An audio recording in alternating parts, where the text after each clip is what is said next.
Where to stay in Boracay. Hi Ka-Wonder! Andito tayo ngayon sa may Boracay Island. So, it's our 5th time here in Boracay. Medyo madami-dami na rin yung napagstayan natin dito sa may Boracay. So, mag-share ako sa inyo ng mga places or hotel, accommodation, and tips sa pagbubook ng hotel dito sa may Boracay. So, kapag pupunta kasi kayo ng isang place, di ba, isa sa magiging problema nyo is kung saan nga ba magandang magstay, kung okay bang place na ito, ganyan. So, I know na kapag nandito ka ngayon sa video na ito kasi naghahanap ka kung saan nga ba magandang magstay dito sa may Boracay Island. Before natin i-start kung saan nga ba tayo nakastay ngayon, i-share ko muna yung map ng Boracay. So, yung Boracay Island kasi, separate pa siya doon sa may Caticlan area na kung saan nandun yung airport. Para sa mga first-timers, magiging mahalaga ito kasi nga, first time nyo para malaman nyo rin. Kapag lumapag kayo sa may Caticlan Airport or sa may Aklan Airport, kailangan nyo pang mag-travel from Caticlan Airport or sa airport papunta dito sa may Boracay Island. So, dito sa Boracay, may iba't ibang areas. May tinatawag silang Station 1, Station 2, Station 3, New Post, meron ding Bulabog area, at meron ding Station 0. So, yun yung mga 6 na major na places na kung saan pwede kayong magstay dito sa may Boracay. So, isa-isahin natin sila. Kung nasaan yung White Beach na pinakasikat dito sa may Boracay, nandun yung Station 1, Station 2, and Station 3. Sa may Station 1, dun yung area na medyo nasa pricier side yung mga hotels doon. Yun ang notion nila kapag nasa Station 1 kayo, medyo parang nasa medyo mahal yung mga accommodations dyan. Pero, ang maganda kasi sa Station 1, medyo tahimik talaga yung area. May mga spots doon na talagang masosolo nyo talaga. Tapos napansin ko doon, nandun yung grotto na sikat na puntahan dito sa may White Sand Beach ng Boracay. And doon sa may Station 1, nandoon yung pinakamalinaw na tubig. For me kasi nagpunta na ako dito ng March, ng July, nagpunta rin ako ng November, tas March, tas ngayon is March pa rin. So, nung November, dun ko nakita yung pinakamagandang spot. I mean, nandun talaga crystal water, talagang blue talaga, tapos napakalinaw, tapos sobrang nasolo ko yung place ng station, yung dun sa area ng yung may coconut, yan, maganda talaga din dun sa may Station 1. Next tayo, mag-proceed naman tayo sa Station 3 naman tayo, before tayo mag-proceed sa Station 2. Yung Station 3 naman, dito malapit yung mismong babaan from Caticlan Jetty Port, tapos pag bumiyahe kayo dito pagbaba nung boat, mas malapit yung Station 3 doon. So, yun muna yun. Kasi Station 3, Station 2, Station 1, tas Station 0. Parang ganun siya. So, ang maganda sa Station 3 naman, sabi nila, ang notion naman nila doon, medyo nasa pasok na budget kapag sa Station 3 kayo.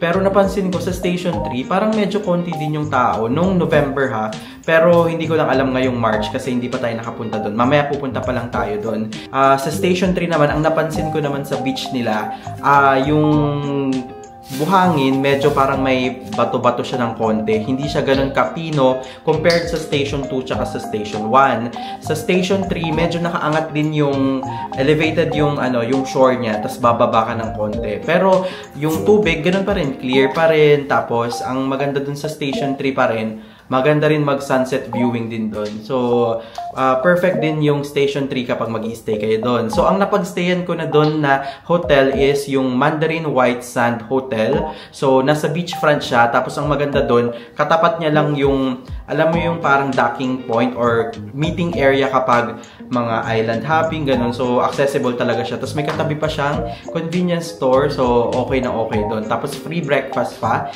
Tapos, may sarili din silang swimming pool.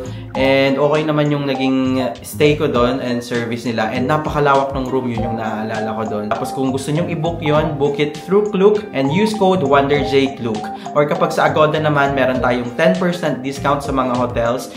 Pwede nyong gamitin yung Agoda code ko na WonderJAgoda for 10% discount. So kayo na lang pumili kasi dalawa naman yan. Kung anong applicable sa inyo or kung saan nyo mas gusto, yun na lang, doon na lang kayo mag-book. Basta make sure na gumamit po kayo ng mga codes kasi alam mo yun, mas makakamura, pangkain na lang yung madi-discount nyo. Proceed naman tayo sa my Station 2. Sa Station 2, parang para sa akin, ito yung pinaka-heart ng Boracay kasi andito talaga lahat. Imagine mo, sa Station 2, nakalocate ang D-Mall. Yung D-Mall, para sa mga hindi pa po nakapunta ng Boracay, yun po yung mall nila dito na kung saan nandito yung mga kainan, mga souvenir shops, mga establishments na kunwari mga kailangan nyo, meron ding mga ATM machine, merong mga convenience store, meron ding mga McDo, ganyan. Basta malapit lang talaga siya yung D-Mall, yun yung parang pinaka-sentro. Tapos dito sa may Station 2 naman, okay naman yung Station 2 mula sa Buhangin, Pido naman talaga, same lang sila ng Station 1. Tapos yung tubig, syempre same lang din,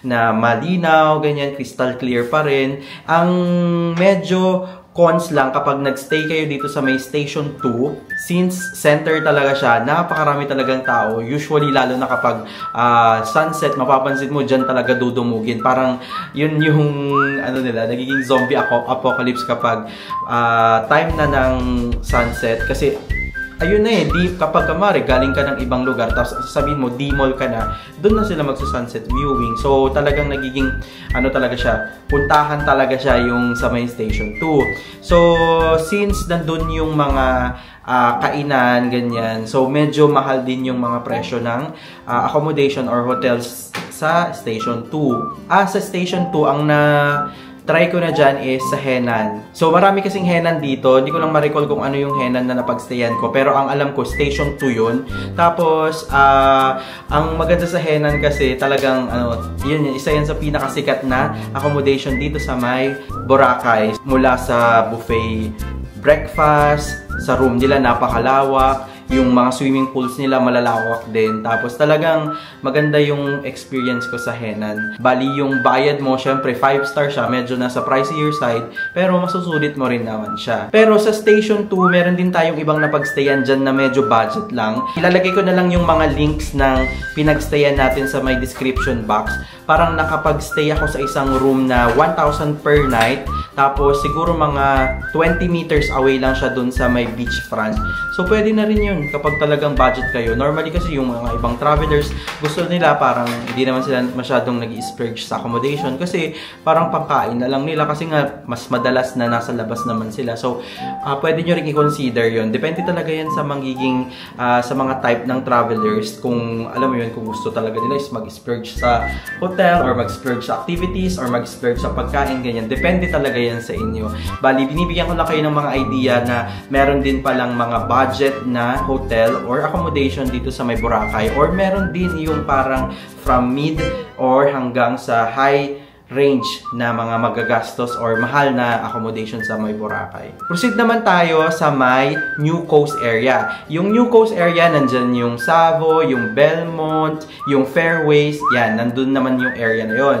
Bali, ang napagstayan ko na is sa Fairways and napagstayan ko din yung Savoy.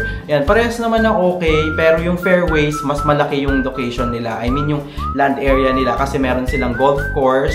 Pero in terms of experience, parehas naman sa pagkain, nagustuhan ko yung buffet breakfast nila sa may Fairways. Yan, okay din naman doon. Tapos maganda sa Fairways, meron silang mga pa-party, tapos yung parang foam party sa gabi. So maganda yun. Tapos parehas naman yung Savoy tsaka Fairways, okay naman yung kanilang service. Ang New Coast area pala is meron silang sariling beach doon. So dadayuhin nyo siya. Medyo malapit lang naman. Though mas malapit siya sa Savoy tsaka sa Belmont. Pero sa Fairways, meron namang free shuttle papunta doon sa beach. I-request nyo na lang sa concierge o sa reception, ganun, kung gusto nyo pumunta doon. May access kapag nagstay kayo sa may Fairways. So, yung beach naman doon sa may New Coast area, medyo hindi siya kasing pino ng Buhangin dito sa may White Island or dito sa may White Sand Beach. Pero yung buhangin nila, pwede na rin kasi white sand pa rin. Tapos yung water, malinaw, ganon. So, okay naman. Tapos ang maganda doon, wala gaanong pumupunta doon kasi nga, parang secluded siya. Pero kapag, hindi naman kayo nakastay doon sa mga hotels na nabanggit ko doon sa New Coast, pwede nyo pa rin siyang i-DIY. Though mag-tricycle or mag-i-trike kayo or mag-hire kayo ng mga sasakyan, papunta naman doon. So, separate bayad pa yun, di ba? So, proceed naman tayo sa next area, the Station Zero. Dun sa Station Zero, nandyan yung mga talagang bigatin na hotels dito sa Boracay. Andyan ang Crimson, nandyan ang Movenpick, nandyan ang Shangri-La Boracay. So, ang napagstayan pa lang natin doon sa Station Zero is yung Movenpick. So, yun yung first na accommodation na natry ko dito sa Boracay nung first time natin. So, grabe doon. Pag ano talaga, gusto mo talaga ng magandang bakasyon, doon ka magstay. Pero, syempre, kailangan mo rin pag-ipunan kasi medyo nasa higher or pricier side sila. Parang nasa, normally, parang 15,000 ganyan. 10,000 to, pag 10,000 yata, parang medyo mababa na yun. Pero normally, ganyan yung presyohan nila per room, per night doon. Pero grabe rin naman, top-notch din yung service. And ang maganda doon, yung breakfast sa Movenpick. Yan yung pinakamasarap na breakfast na natry ko na dito sa buong stay ko sa Boracay kasi kompleto talaga. Tapos talagang masasarap siya. Tapos pwede ka pang mag-breakfast area doon sa may beachfront na kung saan talagang wow, mapapawaw ka.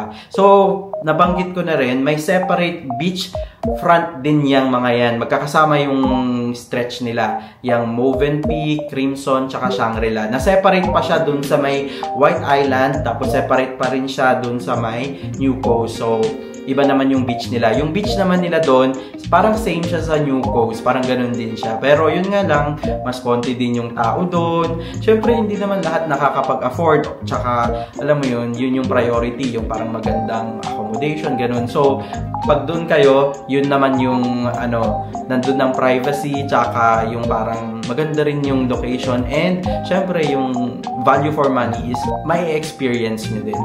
Ang downside lang kapag doon kayo nagstay naman, medyo malayo na siya, siguro mga 10 to 15 minutes away na siya from dito sa may Station 2 na medyo sentro na. So, same din dun sa Fairways, mas malapit yun yung sa may New Coast. Siguro mga 10 minutes away lang yun from dito sa may Station 2. So, talagang kailangan yung dayuhin. Next naman is sa may Bulabog area. Yun naman yung kabilang side dito sa may Station 1, 2, 3. So, dun naman medyo tahimik na area. Tapos, upon checking, medyo mas mura talaga yung mga hotels doon compared nyo kapag dito sa may Station 1, 2, and 3 na kung saan nandito yung White Sand Beach. Though white sand din doon, pero yung buhangin niya, pino din, pero hindi siya ganun kasing pino talaga dito sa may White Sand Beach.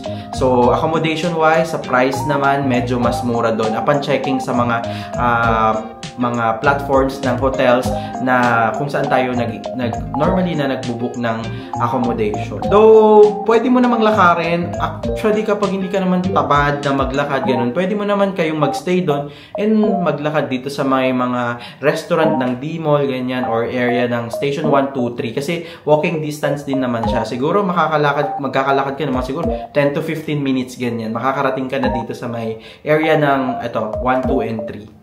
So, yan na yung 6 na sikat na locations na kung saan pwede kayong pumili ng accommodation nyo or hotel nyo ng pag-i-stayan dito sa may Boracay Island. So, anyway, ngayon dito tayo nakastay sa Station 2. Ang pangalan ng hotel na pinag-i-stayan natin ngayon is Feliz Hotel. Located ito in the heart of D-Mall. So, nasa center siya ng D-Mall. Accessible dito lahat. Ang nagustuhan ko dito sa may Feliz Hotel, una, nasa sentro siya, nasa Station 2, tapos nasa D-Mall pa siya. So, talagang accessible sa lahat mula pagkain, ATM machine, convenience store. Mga 50 meters away lang siya sa beachfront. May swimming pool, may gym, may free breakfast, meron silang mga live band, and meron ding fire dance sa gabi kapag weekends. And may mga complimentary popcorn sa may roof deck pa nila. Tsaka meron pa silang sunset pool bar. So ngayon naman i-room tour ko kayo dito sa may ating accommodation dito sa may Feliz Hotel. So this is our bedroom. King size to. Bali itong room natin na to is their Premier King room. So dito meron tayong malaking na kama. Ayan o. Malambot dyan. Nakatulog na kami dyan kagabi. Sobrang sarap ng naging tulog namin. Tapos dito meron tayong malaking couch na pwede rin tulugan. Nakatulog na rin ako dyan habang naghihintay. Tapos meron kayo ditong working table. Ayan o, pwede kayong mag-work or pwede kayong uminom ng mga drinks, ganyan. Tapos meron kayong lampshade pa dito. Ang ganda ng aesthetic niya. Tapos dito meron silang flat screen TV. Tapos dito meron silang mini bar. Tapos dito meron silang freezer or fridge. Tapos meron silang safety deposit box. Yan o. Tapos, dito pwede nyong iwan yung mga bagahe nyo. Tapos, dito naman, ayan, meron silang bathrobe and mga sleepers. Yan, ito may malaki pa silang mga cabinets. Actually, dalawa yung cabinet nila. Dyan, tsaka dito. Tapos, kapag kailangan nyo ng flat iron, mag-request lang kayo. Tapos, ito naman yung toilet nila. Napakalawak ng toilet nila. Yan, meron sila ditong water closet with bidet. Tapos, ang maganda pa dyan is, meron tayong telephone, tapos ito naman yung kanilang shower area. Hot and cold and provided na sila ng mga toiletries. So, pwede kayong maligo dyan. Tapos, dito naman yung kanilang sink. Dalawa yung sink nila. Yan o. Tapos, kompleto ng mga toiletries. Tapos, yan yung mirror nila. And, ito naman yung bathtub nila. And, ito naman yung bathtub nila. Ayan o. Pwede pa kayong mag-bathtub. So, sana marami ka natutunan sa video na ito. Kung hindi ka pa nakapag-subscribe sa ating channel, make sure to hit that subscribe button and like mo na rin tong video na to para mas ma-recommend pa tayo ni YouTube. And sana makapili ka ng magandang accommodation at ma-enjoy nyo ang bakasyon nyo dito sa may Boracay. This is Wonder J saying bye-bye ka Wonder and see you sa next na mga videos.